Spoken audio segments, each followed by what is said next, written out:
Thomas Green here with Ethical Marketing Service. On the podcast today, we have Dancho Dimkov.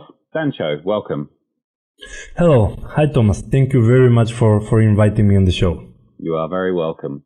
Would you like to take a moment and tell the audience a little bit about yourself and what you do? Sure. Thomas, I have a shorter version of the story and the longer version of the story. And for the longer, I always need at least few beers to tell the whole story.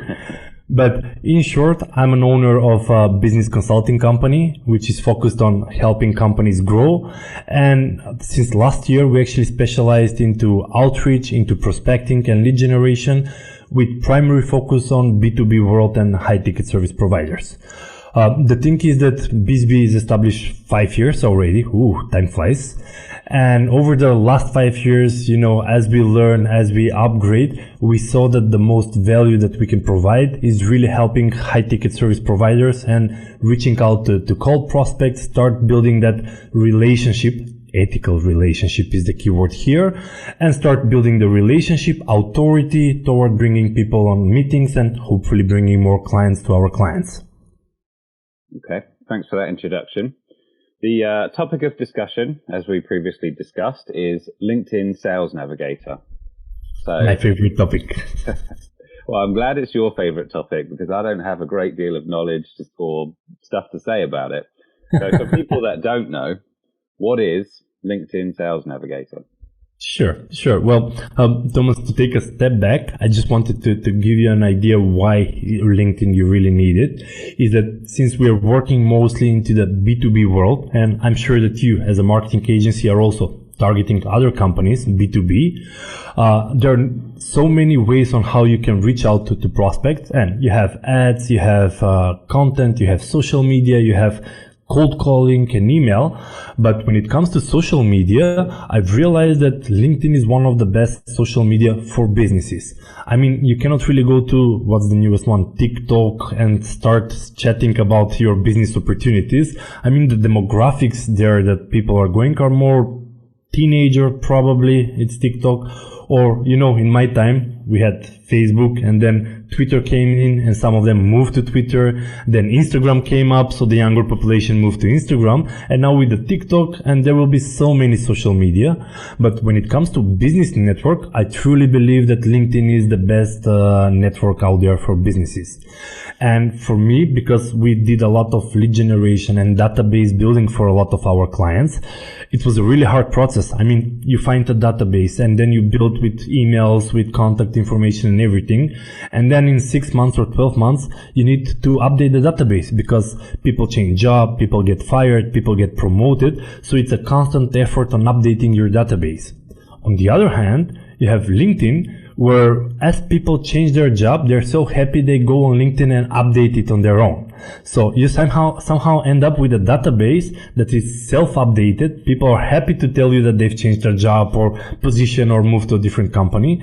So when we had that realization, we said LinkedIn is actually the best way how companies can grow their businesses, especially if they're targeting other companies.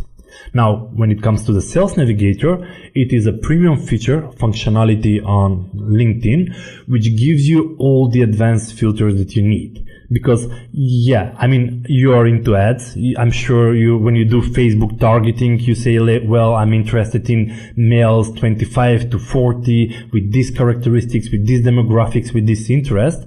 Well, the Sales Navigator is exactly the same thing just for LinkedIn.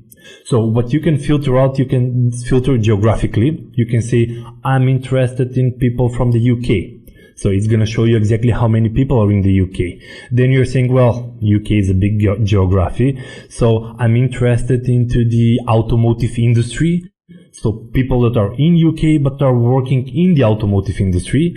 Then you can choose the company size. Well, I want to be up to 50 employees. So it will show you all the people that are in UK, in automotive, that are working in companies up to 50 employees. And you can use several additional filters to narrow down the industry, the employee size. But it's more importantly that after that, you can focus on the people.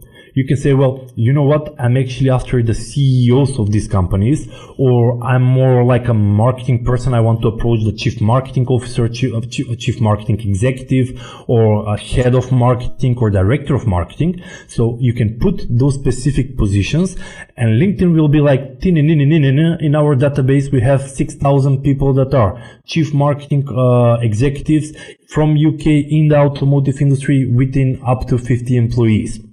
So for us, that's like a magic wand. You click a button and it shows you the specific segment that you can then do whatever you want. You can use ads, you can do outreach, you can build a database out of them, you can even start some chit-chatting or building a relationship with those people. But at the end of the day, the Sales Navigator is actually the functionality of being able to segment the market into different subsegments.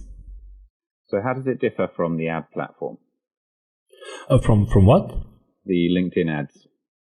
Yeah, well, with the LinkedIn ads, you need to pay for the ads. While with the Sales Navigator is a monthly subscription. You actually pay in different currencies, but somewhere 60 to 80, whether it's dollar, pounds, or euros. And with that, you have access to that advanced filter segmentation.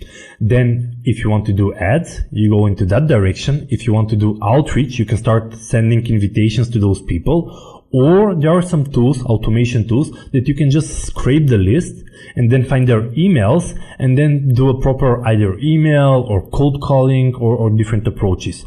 The whole goal is not you have a list that you can just populate with ads, but you have a list of highly relevant prospects for you. For example, if you have an accounting software, you are a marketing agency, so if you specialize into SaaS or software companies, through LinkedIn, you can filter out SaaS companies from UK and you can focus on the CEOs. And once you have them, you can use them for ads, you can use them for outreach, for different channels. I can certainly see how it would be beneficial for people who are looking for, to scrape a database for leads. When you say it's outreach, are we talking messages? So you can automatically send messages to that number of people, is that right? Well, you can send messages, whether it can be done automatically or manually. That really depends on the campaign and the metrics, because we've worked with 400 clients so far in these 5 years.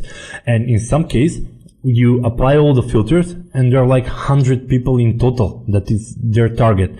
And we're like, well, in these 100 people, you really need to manually approach. Like, check out their profile, see what they've done, and toward the account-based marketing, Thomas, in this way, because before reaching out, you can do some insight, you can do research on the person, you can do research on the company. So when you're reaching out to them, it's like, hi Paul, I saw your podcast, especially I like the podcast with Gary on this topic, I would really love to connect, and also I want to follow up on that. So then it's really tailored approach, like one-on-one chit-chatting. Or if you have a much bigger audience, then you're saying, well, I can do some automation, but not like send message one, wait 3 days, send another one, or at least not the whole conversation. You can just automate the conversation starter topic.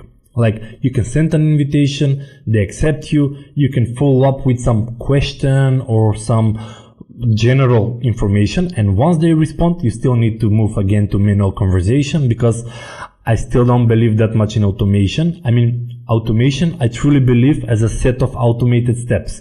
But automating the conversation like chatbots and stuff, it will take a few more years till we get there. I still don't feel comfortable when you chat with something and you realize you're actually chatting with a chatbot. It's really uncomfortable feeling. Yeah, I know what you mean. It's not quite there yet. I do understand. But for people who are potentially using it for the first time, what would you recommend of the options that you've gone through?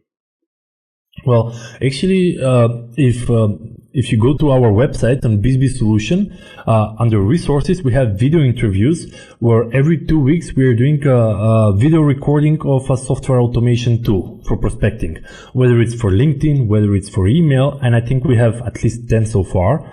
And they're short, like 15, 20 minutes, where we leave the owners present their software with screen sharing, and they really go by step. Well, if you click like here, you can set up a message here, you can do automation like that.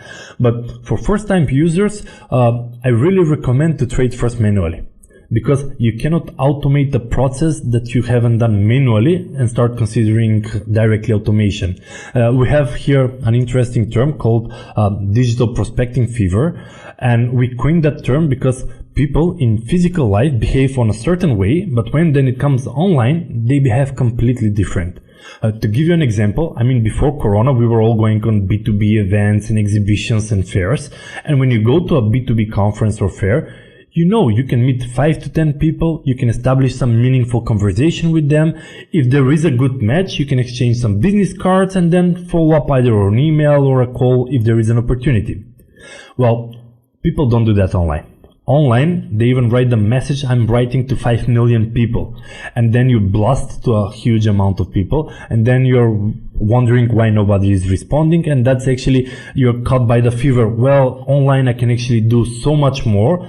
And it doesn't work like that. I mean, Thomas, when even doing automation, you cannot send a message that you wouldn't otherwise send it manually. So our recommendation is first use it a month manually, send several outreach, see what kind of response you're gonna get, try to tailorly respond that conversation, and then you can start thinking, well, now I know what are the most common questions and responses and discussion topics, then I can find the tool that can just replace me and use this step 1, 2, and 3, and 4. And many times it doesn't work like that. I mean, with the automation, people know that they can blast to millions, and you're either a prince from Nigeria selling money or selling Viagra and those kind of stuff. And that's unfortunate, but I saw that on your website, your ethical marketing agency. People forget about the ethics when it comes to the outreach. And I really think that on a physical events, you cannot just saying, hi, my name is Thomas, here is my business card, if you're interested, call me. Hi, my name is Thomas, if you're interested, hi, my name is Thomas. People don't do it like that. And somehow, when it gets to online, we do it. I don't know why, I don't know how, but it's just we have a switch in our mindset. It's like, I'm in a physical event. Nice to meet you, how is life? Are you? What are you doing? I'm doing this. We're not a good match. Okay, nice meeting you. Hi. Next one. We're a good match. Well, I can actually help you. Give me a business card. I'll follow up. Then you move to online and you're like spamming everybody. It's really weird experience. Yeah. Well, I was going to say, every now and again, you used to get those people who do that one-line introduction business card and on they go to the next person. But they don't, they're not perceived very favorably, are they? So, yeah. But that's usually a junior work, At the junior, you're focused on quantity. At the end of the day, when your boss asks you how many people you talk to, 100 people. I went to a B2B conference. I reached my business card to 100 people. And then when you think, well, what was the outcome of that input? And usually very low. And when you're talking to senior sales, he said, well, I talked with 5 people, I closed 2, and that's it. There is no point in doing that kind of quantity. When you're doing manual outreach, like you say, to begin with as well, you can probably minimize the amount of people that you're going for and therefore personalize it a bit more and most likely get some response for that. I can actually show you the several steps that we're doing for the outreach process, because I think it will be very useful if someone decides to start.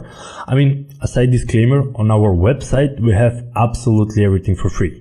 I mean, we have 7 different ebooks. Okay, you need to leave us your email. But other than that, we have an ebook on how to define your ideal client profile, then how to build a database, then even how to create the engaging conversation starters, and how to execute actually a LinkedIn campaign.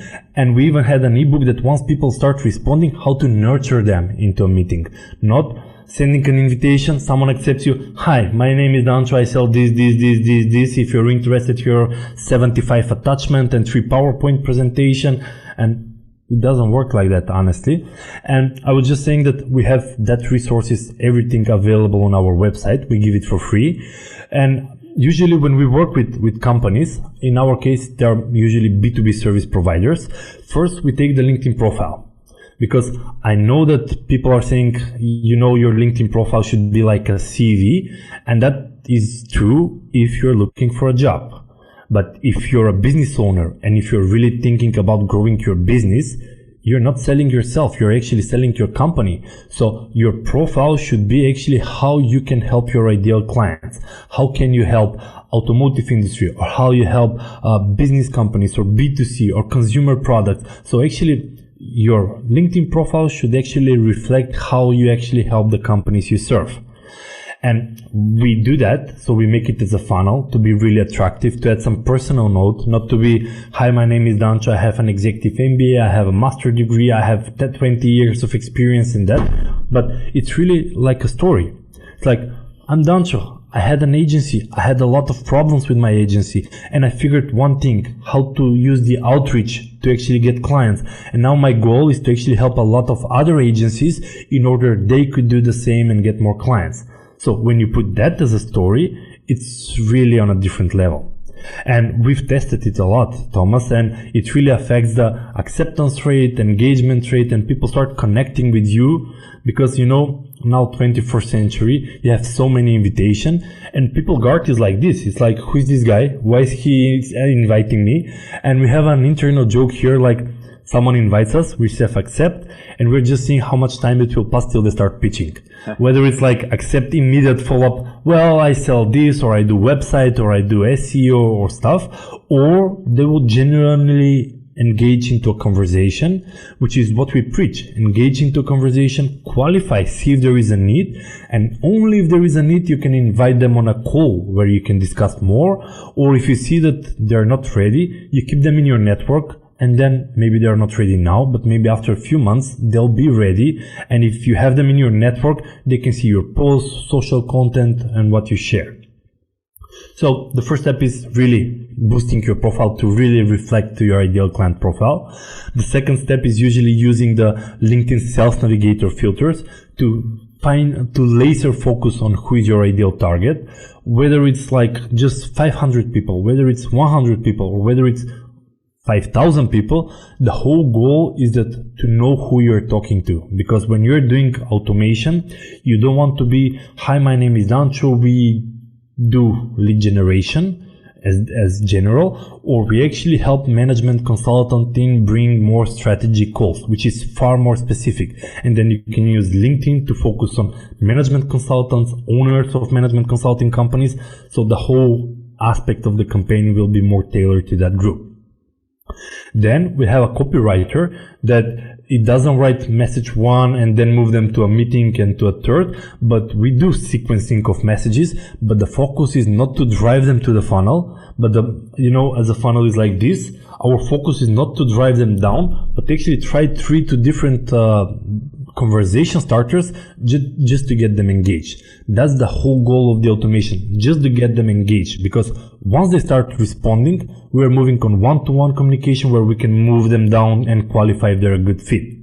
So we usually do 3 to 4 messages, and there is a good psychology behind those messages. Like the first one is duality.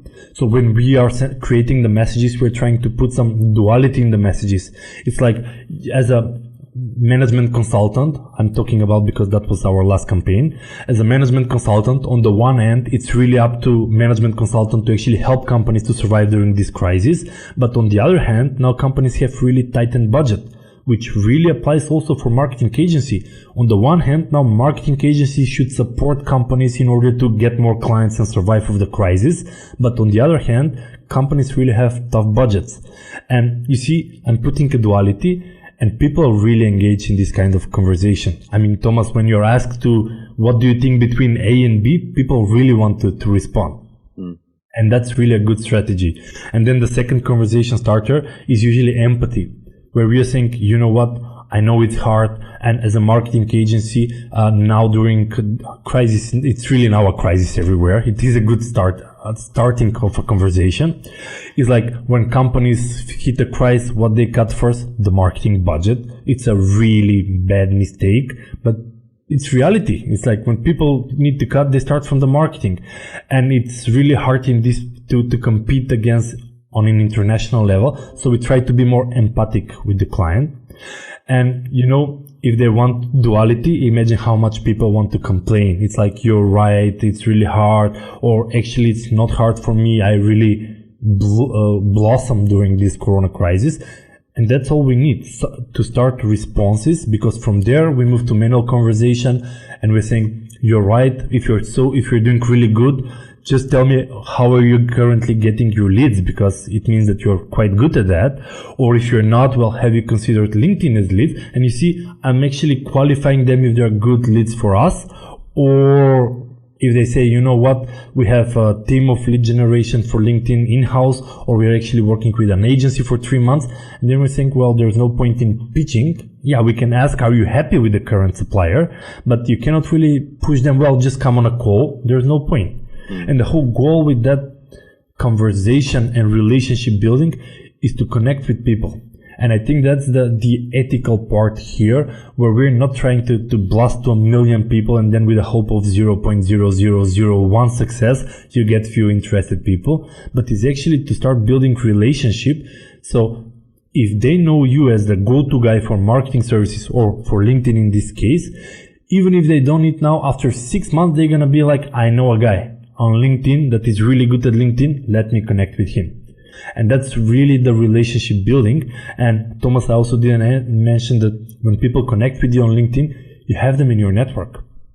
So if you're reaching out to your ideal clients, you're actually surrounding yourself with your ideal target. So it's not just whether you're going to do a blast or outreach or some campaign, but whoever accepts you, you have them, because then you can do some social content, you can create some blogs, you can create a blog on how marketing agency can utilize the outreach to get more clients, or how management consultant can actually do themselves the LinkedIn outreach to get more clients. And you can start posting about that, because you know that, yeah, at the beginning you won't have a high visibility, but as you start posting more frequently, you are the go-to guy for LinkedIn outreach.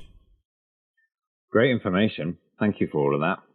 You mentioned that you did some tests before about what was effective and what wasn't effective. Can you let me know what you tested and what the results were? Yeah, well, actually, we're now in the process of building a BizB laboratory. And, you know, like for each service, we have a different bee. So now we have a special bee in a white coat with Googles, with how it's called, doing experiments. And the whole goal is that we have informal tests a lot. I'll show you a few examples, but now we just want to formalize it. So our goal is to test as many things as possible. For example, you take 2 LinkedIn profiles with absolutely everything the same. The only difference is one is male, the other one is female. So we start sending invitation to 1,000 people, and we actually measure the acceptance rate on the male versus the female. And from experience, female will always get better acceptance rate. But the problem is we've never made it as a one variable and everything else as a fixed. But from experience, as we work with different clients, we've noticed that with females, they get really much better acceptance rate. So now with the experiment, we want to say, is it by 20% or is it by 50%? So we want to be able to do that. Or then we're trying to just tweak the name, whether if you put more Eastern Europe name versus Western Europe name, to see whether it will also affect the invitation. So there are like 10 or 15 tests that we want to do just on the invitation. Then we want to do on the follow-ups, whether a push directly on a call will yield a better results than actually, you know, a 10 sequence message. And we want to document these findings, so then we can make as a small ebook which will say like the 10 or 20 tests we did, but this will be backed by science, like 37.5% improvement if you do like this, or 25%, or insignificant difference between this and this. We don't know on that. However, when we were doing now tests in BizB, we had a client from Ireland actually, who was getting really bad acceptance rate. The good and bad acceptance rate is really when you compare it against a benchmark. So in our case, like 25 to 35% acceptance rate is a good benchmark. If you get 5 to 7% acceptance rate, something's wrong. And it's easy because acceptance rate is affected by what? It's either the invitation message, your profile, or the target. And those are the only 3 variables that affect your acceptance rate. The invitation message is usually as plain as possible, so I'm moving it away. So if you have a low acceptance rate, it's either your profile or it's your target. Either your target does not resonate with you and we need to change your profile so it will more resonate, or we need to change the target and find another target that will more resonate with your profile. And with that client from Ireland, he was doing some mindset coaching. paradigm shifting something. And the point there was that we just changed his title, like not helping companies elevating their business, something like that.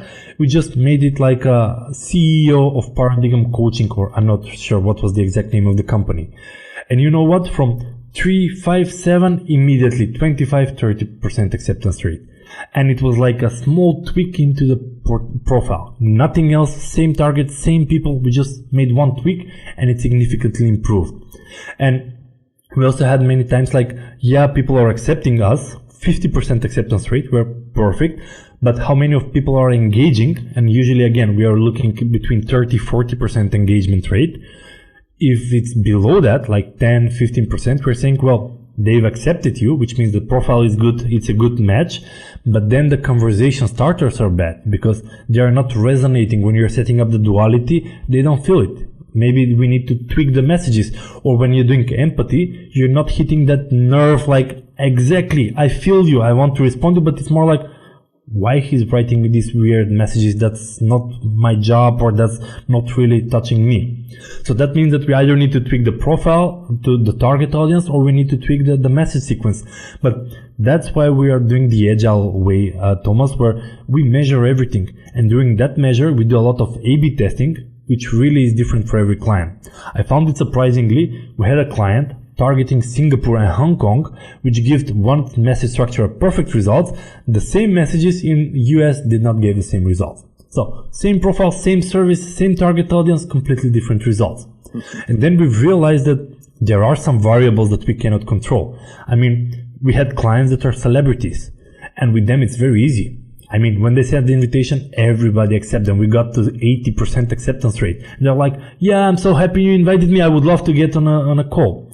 Or companies that really had a good social proof, like case studies, testimonials from clients, video testimonials. So when you talk with someone, you know, they're curious. They're going to check out your LinkedIn profile. They're going to click on your website to try to look you up a bit. And if you have a strong social proof, it's much easier to move them down the funnel and bring them on a call rather than, you know, a startup 6 months ago started a business, had 1 or 2 clients, nothing to show as a proof, then it's much harder to move them down the ladder. So once we have the messages, we can start with the outreach, and consistency is key here. We need to send daily invitation. It's not like I'm going to send one blast and that's it, because on LinkedIn, as you send daily, some people start responding, you start getting manual conversation with them, and that's the nurturing part. And as a funnel, you get daily new, some are stuck in the middle, some are stuck a bit lower, and there is always people that are, okay, let's jump on a call or let's discuss this further.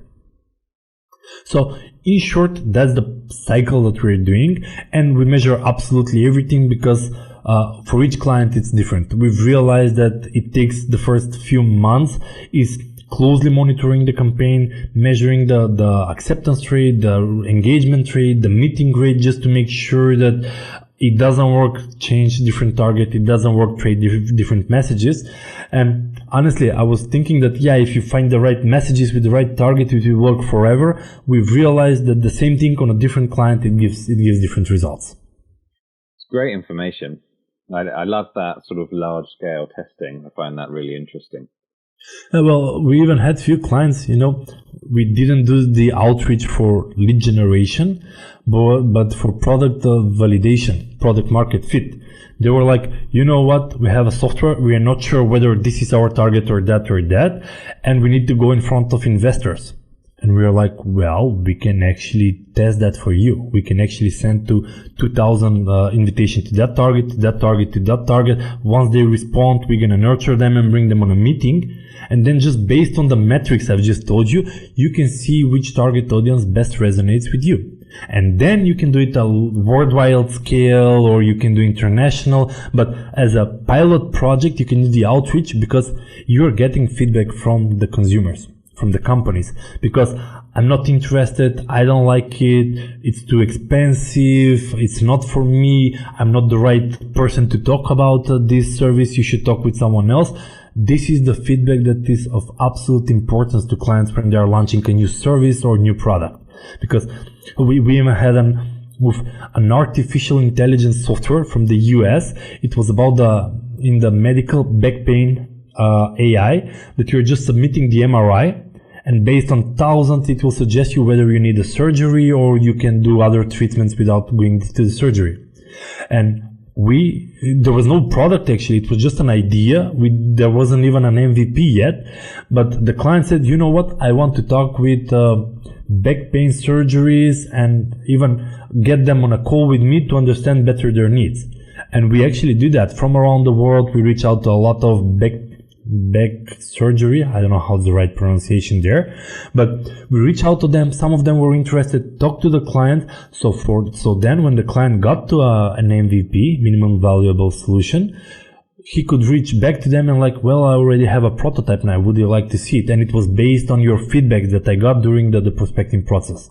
So for me, okay, yeah, I'm preaching toward prospecting a lot. I'm really a fanatic about that. I know that, don't get me wrong, the ads serves a different purpose, the prospecting fits a different purpose. Content creation, it's also a long-term strategy for the SEO, blogs and everything. And of course, there is not a single solution. You actually need a mix of everything.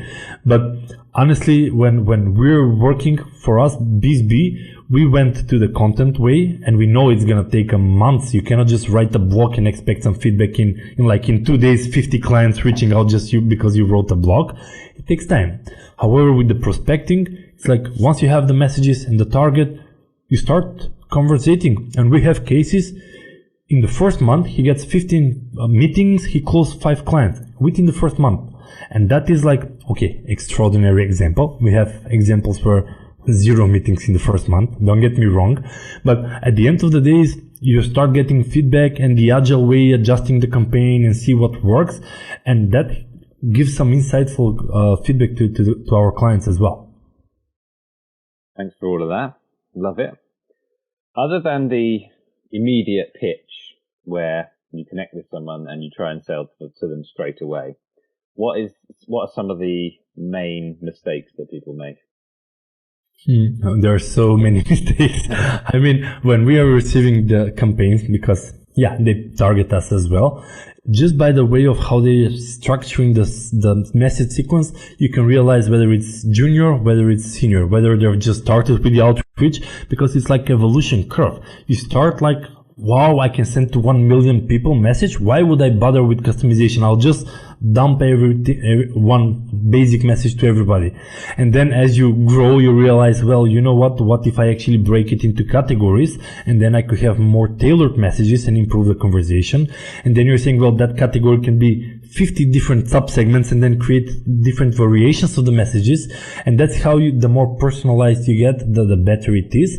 And that's only at the start, because the automation will just get some kind of response. But then if you try to do automation all the way to the meeting, it will never work. I can guarantee for that. So, but then you're seeing how manual conversation goes. You know, we have a here inside joke. It's like, you don't go to a bar, you find a girl, and then you on your knee, will you marry me directly? I mean, what she would say, of course, okay, there are some small chances she might say yes, but the majority will say no. And that's what happens when you go like, hi, my name is Dancho, would you like to buy my service? No, thank you. Next. Hi, my name is Dancho, would you like to? Especially when it comes to more expensive services.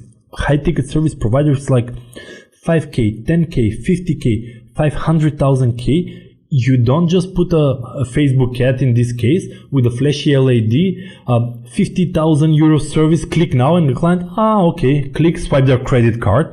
It doesn't work like that, because in a B2B, it's a bit more complicated sales process, and there are more multiple people involved, and the sales cycle is a bit longer.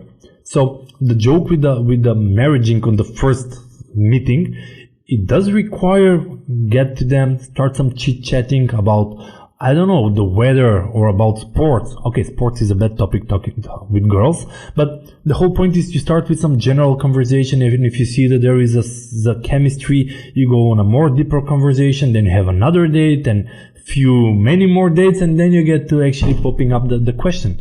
And I think that it is the same in building a relationship on LinkedIn. Actually, not just LinkedIn. On B2B relationship, you don't go, hi, my name is Dancho, our service is 10K, would you like to buy it? It's more like start a conversation, some more general first, to start getting. And if you see that the conversation is good, go a step deeper and then do some nurturing and start asking questions. And it doesn't have to be interview like, hi, do you use outreach? Yes. What kind of outreach are you using? Well, we do. Have you considered LinkedIn? No, or actually yes. Well, how happy are you? That's not really a conversation. That's like interview. Conversation meaning like, hi, have you done outreach? Yeah, I've tried, but I'm not happy. I was not really happy. Yeah, I know your feeling. We actually also, so you're actually sharing some personal insights, and that is a conversation. I mean, I feel like we need to teach people how to communicate, which is really the digital outreach fever I was talking to you again.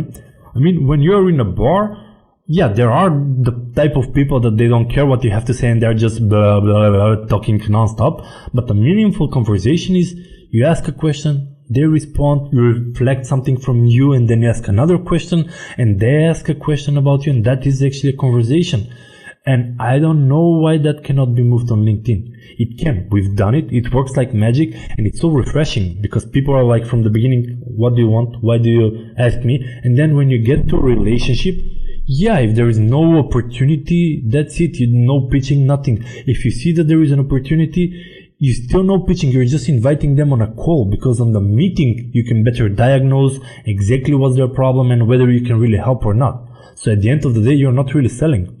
You have a way of how to solve a problem. And if you find the type of person that has exactly that problem, then you're saying, dude, I can help you. I know exactly that pain point and I can solve. And here is several case studies with similar companies like you. And this is exactly what we solve. And then it's really not even a selling. It's actually helping as many companies as possible. And that's the only difference that I'm trying to teach everybody, that when you're doing outreach, if you're looking at it as a sales process in your head, it will be like, I'm sending message 1, then a message 2, and then I'm going to invite them on a free consultation call, which never works because we are seeing it as a free consultation call, but my time is so valuable, 200 euros per hour, 500 euros per hour, and they're going to get it for free. But we're forgetting that they also are investing 1 hour of their time. And I'm not always interested in investing 1 hour to a complete stranger. I mean, we're in a business world on a tight schedule. So when you're giving me half an hour or 1 hour free consultation, you're also asking me to make the same commitment, which is not always willing to commit. And that's why we're saying, well, you cannot put into the sequence. You need to have some chit chat, establish some authority in this relationship. So when you invite them on a call, they're going to actually say, you know what, I actually am interested to hear you out. I want to see what you have to sell, or how would you actually help me? And that is a game changer. If you get it to that kind of level of a relationship, it's really much easier, actually. Have you got any data or any thoughts on number of touch points, or perhaps time frame from initial or first message to either customer or how long it takes to turn an initial, or the average of how long it takes to turn an initial conversation into a sale? Yeah, well, it really depends. That's the consulting answer as always. When you ask a consultant, it depends. But the goal is that, how I see it, Thomas, is that you can set up the sequence for the conversation starter, as the funnel is like this, just at the top. So you send an invitation, they accept you, you send message 1, you wait a few days, you send conversation starter 2, see if they engage, if not, but we do 4 messages.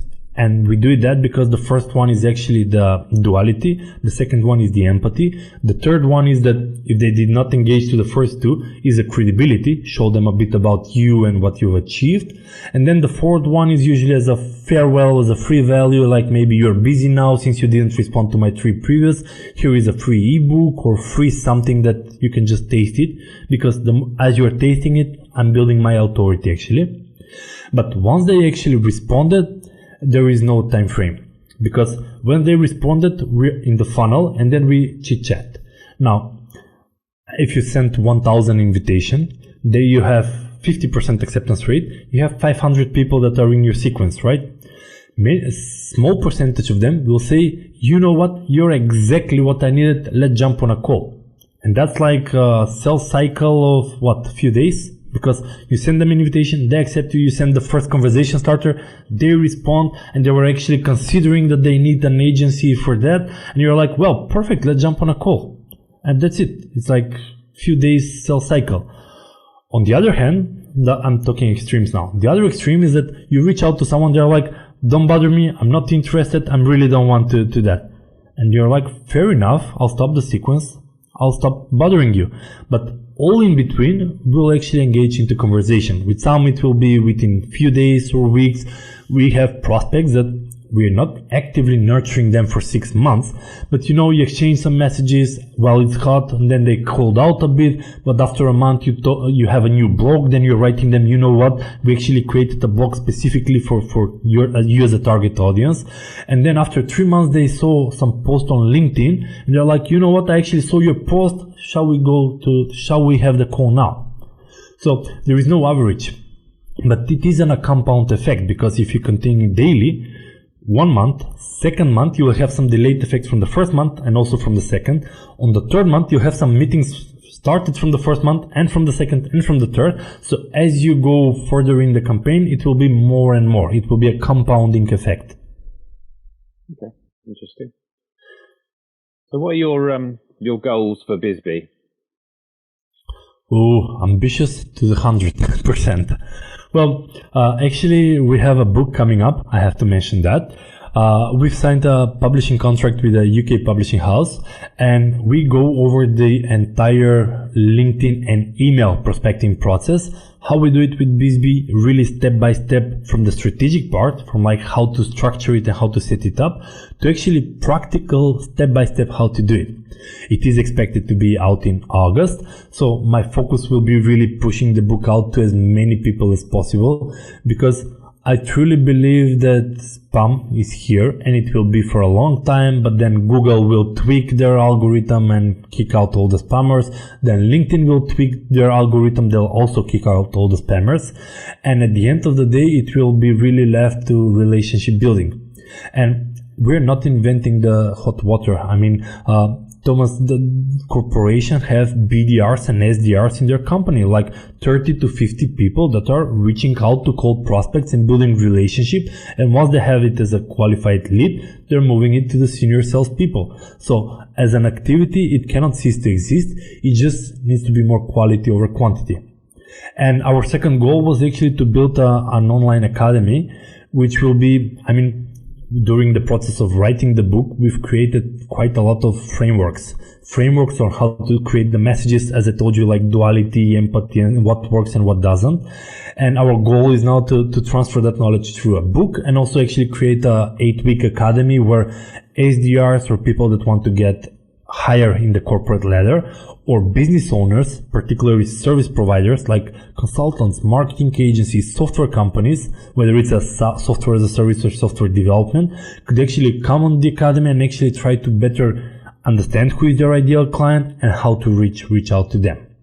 So those two things will be really high priority for us in this 2021, and hopefully this Corona stuff will end soon, because all our employees, Bisbee, we have 25 people at the moment. They're all in-house. We don't outsource. We don't do anything outside. All the people are in Macedonia, in Skopje. And it's just now due to Corona, everybody are working from home. So I'm hoping that really, it's not a plan, it's a hope, that we could come back all together, because the energy is much different. When you have people and then you need a decision, you take someone from marketing and then you take a nurture specialist, and that synergy I'm actually missing here now. But at the end of the day, that is beyond our control, and hopefully it will end soon and we can all get together in the same office. Yeah, I understand what you mean. It's certainly an adjustment to be made, isn't it? Yeah, well, for us, the Corona helped us a bit, because there were a lot of grounding of flights and everything. All the B2B events were cancelled and everything, and it pushed companies that they have to move online. Unfortunately, there were so many mistakes made because you're in a rush, you don't know how to do digital outreach, and you make it wrong, and you invest a lot of money in the bad ways, and so many companies ceased to exist during this period. But on the other hand, there were so many companies that reached out to us and said, you know what, we need help. And in help, not just do the outreach, but we were doing this, and now we're forced to figure out how to qualify prospects, how to reach out them, how to nurture them, how to get them on a call. And people were used to, physical meetings. And now with the Zoom, it's much harder. I mean, it's harder to connect to people on a personal level on a Zoom rather than having them sitting next to you where you can present them and feel the energy, the vibe in the room in order whether to speed up or to slow down or how to present. So for us, the Corona was actually an improvement. Unfortunately, for us, it was good because a lot of companies were pushed to digitalize and start looking for online ways to reach out to potential clients. And with anything new, I think that people, rightly or wrongly, can always be a little bit scared maybe about trying something new. If there was someone who was interested and they were like, yeah, this does sound interesting, what would you say to them? Well, I'm a firm believer on the agile approach. Before this, I was working in a software company and I did my master on Scrum and agile project development methodologies. And honestly, I truly believe now even businesses should be run as agile as possible. You cannot no longer, I'm a management consultant, but you can no longer make a 3-year business plan. I mean, who put Corona into their plan when they did in 2019, like, I'm gonna grow this business and then Corona will came in. So with the agile approach, I've realized that with the outreach, you have the luxury of listening to the feedback from your ideal clients. So if your ideal clients are management consultants, or if your ideal clients are e-commerce stores, with the prospecting, you're reaching out to them. And that feedback is golden nuggets for me because you can tweak the services, you can find some new problems and actually create new services. You can make add-on to the service, like add additional services, because like 50 cold prospects, if they say, yeah, but we also needed this, then you have a new service. You just add it and start offering it that as well. So for whoever is interested in doing the outreach, I would actually recommend to go to our website, which is bizbsolution.com. And we do really have a lot of resources. We have bi-weekly blog where we try to give our best on what we've learned in the last 2 weeks. We have a bi-weekly newsletter which covers different topics. One is copywriting for outreach, another is for LinkedIn or database building. And we have the ebooks which are free that you can just download and try to do it yourself. On the other hand, so that's why I'm actually dividing. One is do it yourself, or on the other hand, the done for you part, which is our agency. Then we take care of absolutely everything from defining the ideal target, optimizing the profile, setting up the message sequences, executing the campaign, handling all the responses, and you just give us your Calendly link and we just start getting you meetings on Calendly. So the both approaches we believe, and that's why we're not going to make money out of the content, but we're sharing it for free, because I truly believe that if only few owners from your audience go to the BizB website, download the ebooks and try it on themselves, and if they had few more clients and if that helps save their businesses, I'm happy. It doesn't have to be that everybody has to earn money and everything is for profit. It is a tough time and people are struggling and businesses are suffering. So the whole goal is that if you could use outreach to get at least 1 or 2 new clients that could keep you afloat for some time, I'm happy. Well, I think you've given a lot of value today. So on behalf of the audience, thank you for that. And can you remind me of the link and also where else might be the best place for people to find you? Yeah, well, the website of our company is www.bizbsolution.com. And I mean, personally, I'm active on LinkedIn. Of course, we do what we preach, and Facebook. I mean, I never got to that Instagram thing and Twitter thing and all the other social media. So you can find me as Dancho Dimkov on LinkedIn or on Facebook, where we also share a lot of things that as we learn, as we find new stuff, we update it frequently. Dancho Dimkov, thank you very much. Yeah, Thomas, thank you very much for inviting me to this podcast. I really enjoyed talking about outreach, and I truly hope that I've inspired some of the audience to at least give it a try. To try talking with people. I know that at one point for me it was an ego stuff, yeah, but if I reach out to them, they should chase me, I'm not gonna chase them. But that's still with the sales mindset. When you are reaching out with the relationship building mindset, you're just expanding your network. And network is really an important thing when you're growing a business. And the more people you have in your network, a friend of a friend of a friend of a friend, you could always, and it's not always the relationship building about clients. Many times I actually ended up buying services because, yeah, as a company, the goal is to sell services, but you need services in order to grow.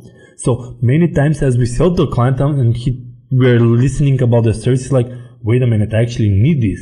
So if you're going with a mindset to sell, they can feel that. I mean, a cold prospect is when you're so pushy, but why don't you buy and stuff? They can feel it. But if you're going with a mindset to actually just, yeah, I want to get as many friends with my ideal client profiles. Even if they don't have a need now, it's fine. They're gonna get there at some point. Or maybe never, but they are in your ideal client. They have a friend that could use your services.